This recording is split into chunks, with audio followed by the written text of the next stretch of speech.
Cast Audio presents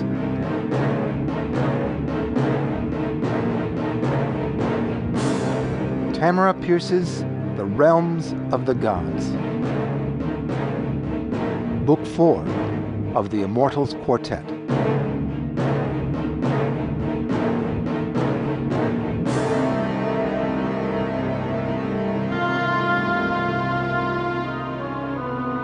Prologue.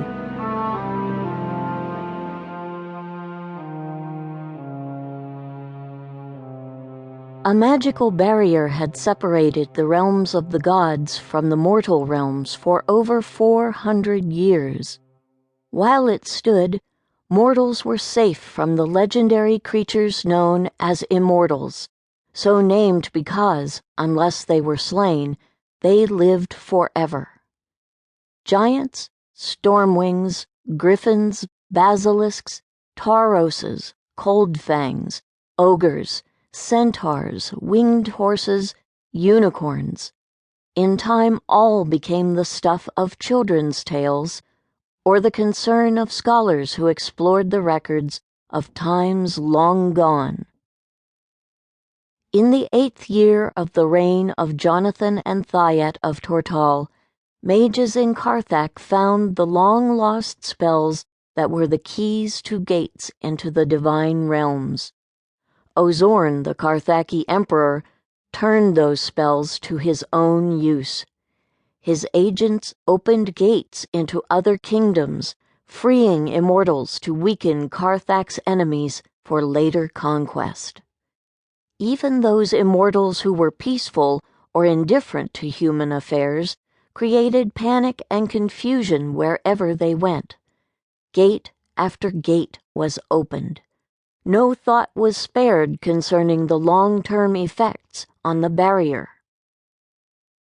In the autumn of the 13th year of their Majesties' rule, Ozorne's great plan came to a halt. In the middle of peace talks with Tortall, whose agents had revealed his involvement in the current troubles of his neighbors, Emperor Ozorne made a final attempt to regain his advantage. He ignored omens that proclaimed the gods were most displeased with his stewardship of his kingdom. For his pains, he was turned into a stormwing and barred from human rule. His nephew took the throne. The gate spells were destroyed.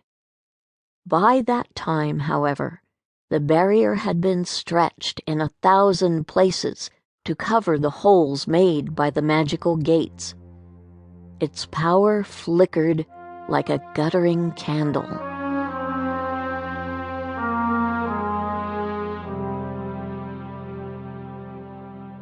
At the dawn of the winter solstice, the shortest day of the year, all those with any magic, gift, immortal, and wild, woke suddenly, laboring to hear something that was not a sound. In Tortall, Numair Salmaline, one of the world's great mages, sat up in bed pouring sweat. Though he could not see them, he knew what all the other mages in the palace and city were doing. The king, awake and at work in his study, knocked his chair over when he jumped to his feet. Harrowing of Ely, dean of the Royal University, flailed in bed and fell out with a thud. Gareth the elder of Naxon pressed a hand to his laboring heart. Curry Taylor swayed on her feet, half fainting. Even those with wild magic registered on Numair's senses. Onua of the Queen's Riders jumped out of her dawn bath, shrieking a Chimeri war cry.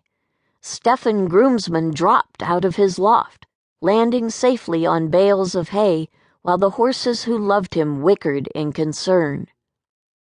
And Daine, Numair's teenage friend and ally of the last 3 years, sat up in her bed nest of cats, dragon, marmosets, martens, and dogs, eyes wide in the gloom, soft lips parted.